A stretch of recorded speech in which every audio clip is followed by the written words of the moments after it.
48 घंटे। जी हाँ दोस्तों, क्या 48 घंटे में डोनाल्ड ट्रंप अमेरिका को इस युद्ध से निकालकर बोरिया बिस्तरा बांधकर वहां से निकलने वाले हैं? दोस्तों, क्या ट्रंप अब किसी भी वक्त शांति दूत बनते हुए युद्ध में खात्मे की ओर बढ़ सकते हैं और कह सकते हैं कि भाई हम जीत गए, हम तो यहां से अपने आप को निकाल रहे हैं? और कतर ने बीच युद्ध कैसे ईरान से समझौता कर लिया, सब कुछ मैं आपको जल्दी जल्दी बिना लाग लपेट बता देती हूँ। दोस्तों, आप जानते हैं अमेरिका के राष्ट्रपति ट्रंप ने 5 दिन का सीज फायर दिया था, फिर 15 शर्तें रखी थी, दोनों को ईरान ने नामंजूर कर दिया है। उसके जवाब में अपनी कुछ शर्तें भी ईरान ने अमेरिका के आगे रख दी हैं। लेकिन इस बीच न्यूयॉर्क टाइम्स की ये खबर जिसने बहुत से लोगों को हैरान कर दिया।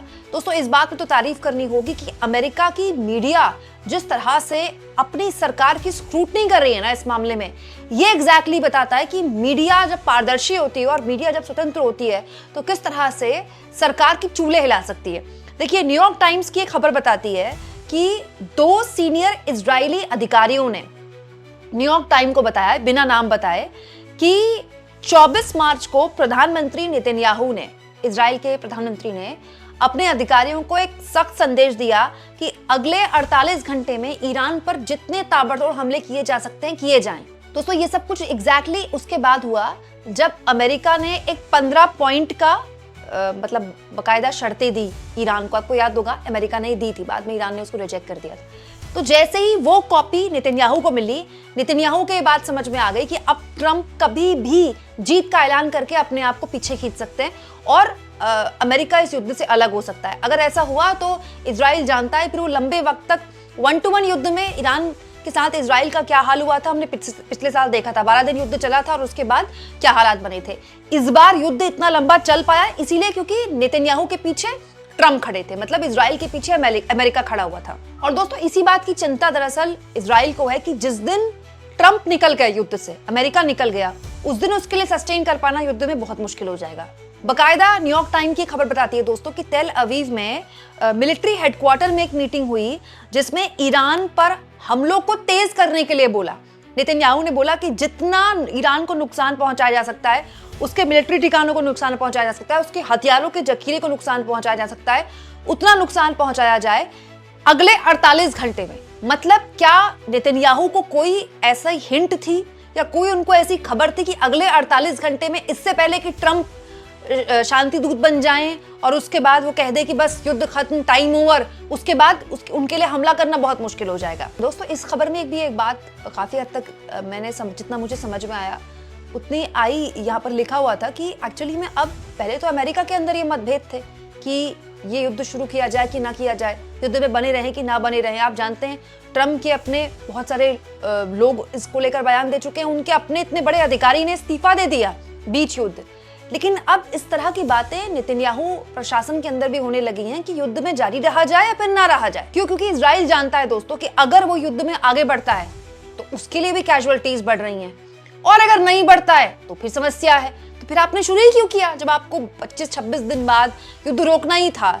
और आप भी जानते हैं कि आपने जिस उम्मीद से युद्ध किया था वो उम्मीद पूरी नहीं हुई, रिजीम चेंज नहीं हुआ, ईरान में कोई रिवोल्यूशन नहीं हुआ, कोई क्रांति नहीं होने वाली और ऐसा लगता भी नहीं है कि होगी। तो फिर आपने हासिल क्या इस युद्ध से? तो इजराइल के लिए तो और बड़ी मुश्किल है। अमेरिका तो ये कह सकता है कि भैया हमने ये पॉइंट्स थे, ये हमारे उद्देश्य थे, हमने पूरे कर लिए। दोस्तों, इस खबर के बाद बड़ा संकेत ये निकल गया है कि क्या ये जो शांति वार्ता के बारे में बातें हो रही हैं, एक दूसरे को शर्तें सौंपी जा रही हैं, क्या बैक चैनल काफी हद तक सहमति बन गई है तो फिर किस आधार पर बनेगी? एक और खबर दोस्तों इस बीच आई है जो इस बात की तस्दीक करती हैं कि कैसे ईरान स्ट्रैटेजिकली इस युद्ध के बाद मजबूत होकर उभरा है। दोस्तों, ये हिंदी अखबार ने खबर छापी है कि आप जानते हैं कतर पर ईरान ने बहुत तगड़ा हमला किया था। दोस्तों, कतर के गैस सोर्स पर हमला किया गया था। ये वही गैस सोर्स है जिसकी वजह से भारत में भी एलपीजी संकट खड़ा हुआ। बहुत बड़ा कतर का एनर्जी सोर्स है गैस का, उस पर हमला किया था ईरान ने। कतर को डर है कि और ईरान हमले करेगा।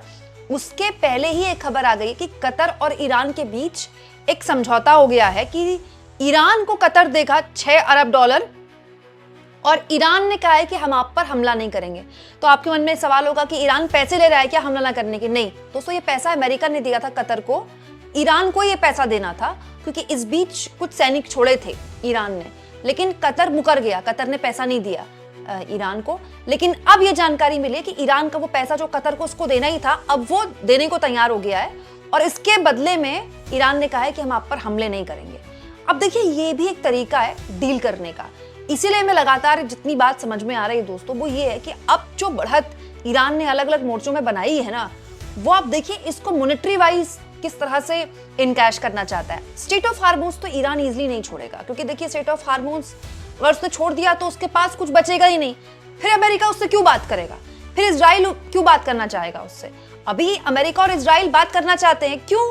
क्योंकि दुनिया भर में दबाव है, स्ट्रेट ऑफ हार्मोज बंद है, तेल के दाम बढ़ रहे हैं, खुद अमेरिका में तेल का संकट खड़ा हो गया है। इसीलिए अमेरिका चाहता है कि भाई स्ट्रेट ऑफ हार्मोज खुल जाए। स्ट्रेट ऑफ हार्मोज तो जब तक ईरान नहीं चाहेगा तब तक नहीं खुलेगा।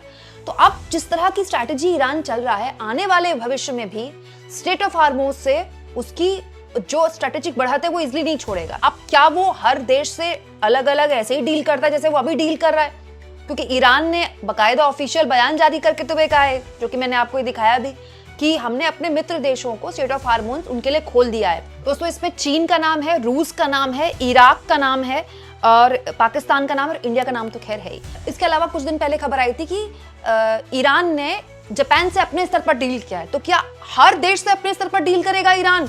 हर देश से अपने स्तर पर वो शर्तें लगाएगा? तो ये बड़ी अजीबोगरीब स्थिति पैदा हो गई पूरी दुनिया में, और अब इन स्थितियों को और बुरे परिणाम ना देखने को मिले, इसीलिए ऐसा लगता है कि अमेरिका अब जल्दबाजी में यहाँ से निकल सकता है, किसी भी तरह से निकल सकता है। दोस्तों, ऐसा नहीं है कि किसी एक मीडिया संस्थान से ही खबर आ रही है, अभी कई और जगहों से भी खबर आने लगी है। जैसे दोस्तों, इजराइल के N12 न्यूज ने भी ये खबर कोट की है कि ऐसा हो सकता है कि शनिवार रात तक ट्रंप जो हैं युद्ध में खात्मे का ऐलान कर दें। अच्छा, दिलचस्प, रात में इसलिए बोल रही हूँ कि जब हमारे यहाँ रात होती है तो वहाँ दिन होता है, तो ये पॉसिबल है कि वहाँ जब शनिवार का दिन हो रहा हो या सुबह हो रही हो तो ट्रंप तो तड़के सुबह इस तरह का कोई ऐलान कर दे। अच्छा, इन खबरों में भी पूरी तरह से दोस्तों विश्वास नहीं किया जा सकता, क्योंकि एक तरफ ट्रंप साउथ कोरिया वगैरह से, जापान वगैरह से जो उनके मरीन्स डिप्लॉयड थे उनको वापस बुलाकर अलग अलग जगह ऐसी जानकारी लगातार छप रही हैं, आर्टिकल्स छप रहे हैं कि अमेरिका के मरीन्स जो दुनिया भर में उसने प्लेस किए थे उनको यहाँ पर पोस्ट किया जा रहा है। इसमें तो कोई दो राय नहीं है कि इस तरह की खबरें आ रही हैं। तो एक तरफ तो अमेरिका के सोल्जर्स, उसके मरीन्स यहाँ डिप्लॉय किए जा रहे हैं, दूसरी ओर मीडिया में ऐसी खबरें छपवाई जा रही हैं या फिर छापी जा रही हैं कि भाई ट्रंप चाहते हैं कि युद्ध से निकला जाए और हो सकता है शनिवार रात तक युद्ध के खात्मे का ऐलान हो जाए।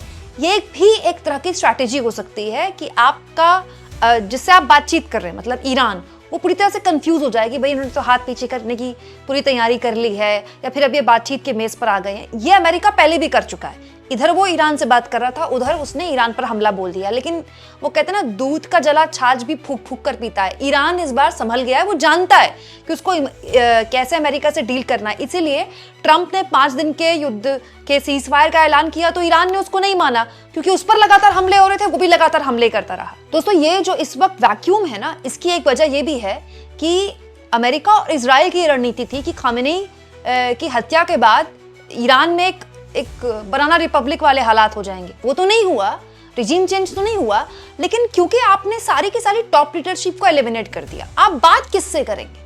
हो सकता है वो वैक्यूम अब अमेरिका महसूस कर रहा हो कि आप बात किससे करेंगे, क्योंकि खामेनी के बेटे जिनको सुप्रीम लीडर बनाया गया है, अभी तक उनकी पब्लिक अपीयरेंस नहीं हुई है। उनकी वीडियोस आई हैं, फोटोज भी आई हैं, लेकिन पब्लिक अपीयरेंस हो तो एग्जैक्टली वो अपने देश के लोगों को क्या बोलना चाहते हैं, क्या कहना चाहते हैं, देश को कैसे आगे बढ़ाना चाहते हैं, वो तो अभी तक पता ही नहीं ना ईरान को, ना पूरी दुनिया को। आप इस मुद्दे पर क्या सोचते हैं? कमेंट बॉक्स में जरूर लिखें, और जितना हो सके दोस्तों चैनल को शेयर भी करें, सब्सक्राइब भी करें, और थैंक्स और ज्वाइन के ऑप्शन से अगर आप चाहें दोस्तों तो कुछ आर्थिक मदद भी चैनल की जरूर करें।